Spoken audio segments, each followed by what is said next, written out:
বিরোধী শিবিরের সভা অনুষ্ঠানে শাসক দলের বাধা এ রাজ্যে নতুন কিছু নয়। এবারও হয়নি তার অন্যথা। হলদিয়ায় বিপ্লবী সতীশ সামন্তের জন্মশতবার্ষিকী উপলক্ষে আয়োজিত সভাতেও বাধা শাসক দলের কর্মী সদস্যের। সভায় থাকবেন বিরোধী দলনেতা শুভেন্দু অধিকারীও। পুলিশ সেই সভার অনুমতি দিয়েছে। আবার ওই সভায় ঢোকার মূল ফটকের বাইরে তৃণমূলকে ধর্ণা করারও অনুমতি দিয়েছিল পুলিশ। এমনকি বিজেপির ফ্ল্যাগ ফেস্টুন ছিঁড়েও দিয়েছে বলেও তাদের বিরুদ্ধে উঠেছিল অভিযোগ। সভাকে কেন্দ্র করে তৈরি জটিলতা সম্পর্কিত সেই মামলায় শুক্রবার বিরোধী দলনেতাকে সভা করার অনুমতি দিল উচ্চ আদালত। আদালতের নির্দেশ মাফিক সভাস্থলে মোতায়েন থাকবে পুলিশ। বিরোধী দলনেতার নিরাপত্তার দায়িত্বে থাকবে সিআইএসএফ।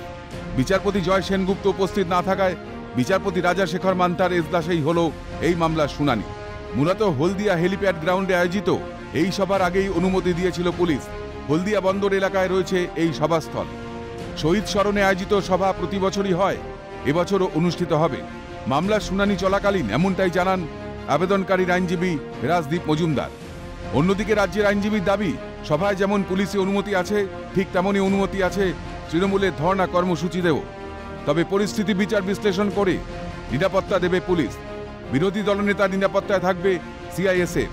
ধর্ণা সভা উভয়ই মানুষের গণতান্ত্রিক অধিকার, সেখানে হস্তক্ষেপ করতে পারেন আদালত। তবে পুলিশের ভূমিকায় খুশি বিচারপতি মান্থা। এতদিনে পুলিশ বিরোধীদেরও সাহায্য করছে বলেও মন্তব্য বিচারপতি। আদালতের নির্দেশে হলদিয়া বন্দর এলাকায় বিজেপির এই সভায় শান্তি বজায় থাকে কিনা এখন সেটাই দেখা। অভিরূপ হাজরার রিপোর্ট, ক্যালকাটা নিউজ।